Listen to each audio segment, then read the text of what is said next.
In 2011, a guard at BYU was pulling up from so deep it didn't even feel like a three anymore. It felt like a warning. He would cross half court, one dribble, and pull up, boom. The wild part is, it just kept going in. They literally started calling it Jimmer range because normal range just didn't cover it anymore.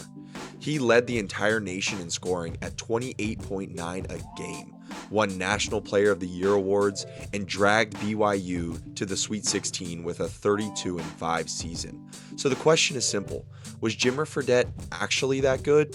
Or was it just a perfect storm of hype and highlight reels?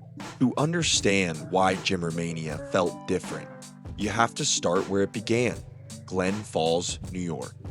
A place where basketball gyms are basically community centers. And Jimmer wasn't some five-star, can't-miss prospect, but he was a walking bucket. A kid with unlimited confidence and a jumper that never looked rushed. By the time he was done in high school, he'd scored 2,400 points, and he was already building the one thing that matters most for a scorer: a reputation. When he gets to BYU, the ingredients are there: a green light, a coach who lets him be aggressive, and a system built around spacing and decision-making. But early on, he's still just good. Then something changes. He starts taking shots that feel illegal, the kind of pull-ups coaches bench you for, unless you make them. And by his junior and senior years, it becomes a nightly show. Here's what people forget: Jimmer didn't just score a lot. He scored in every way that breaks a defense's spirit: deep threes, step backs, pick and roll pull-ups, and the free throw line. And the numbers back up the feeling. In the 2010-2011 season, he's not just scoring 28.9 a game. He's also leading BYU in assists at 4.3 and hitting 89.4% from the line. So you couldn't foul him and you couldn't play him straight up. And then comes the game that flips the whole country. Late January 2011, San Diego State comes into Provo undefeated. They were loaded, physical, and had Kawhi Leonard on the floor.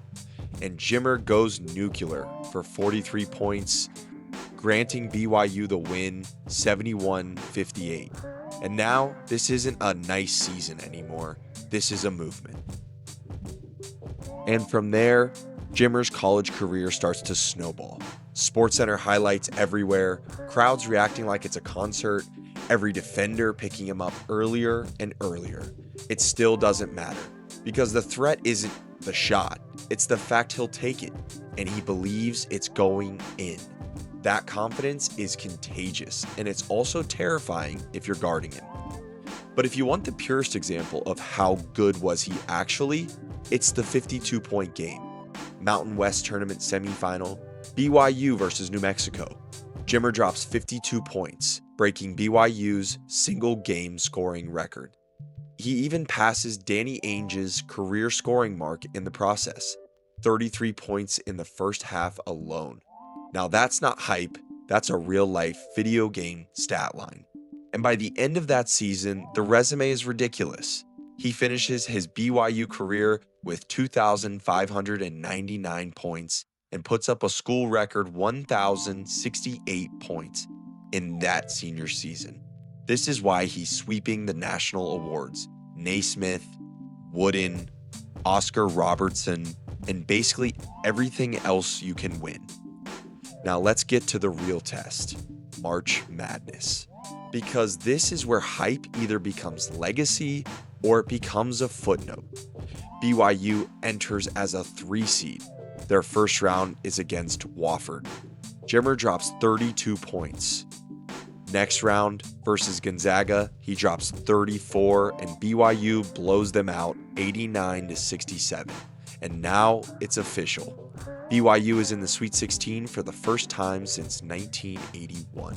But right before the tournament, BYU loses key big man Brandon Davies due to an honor code violation.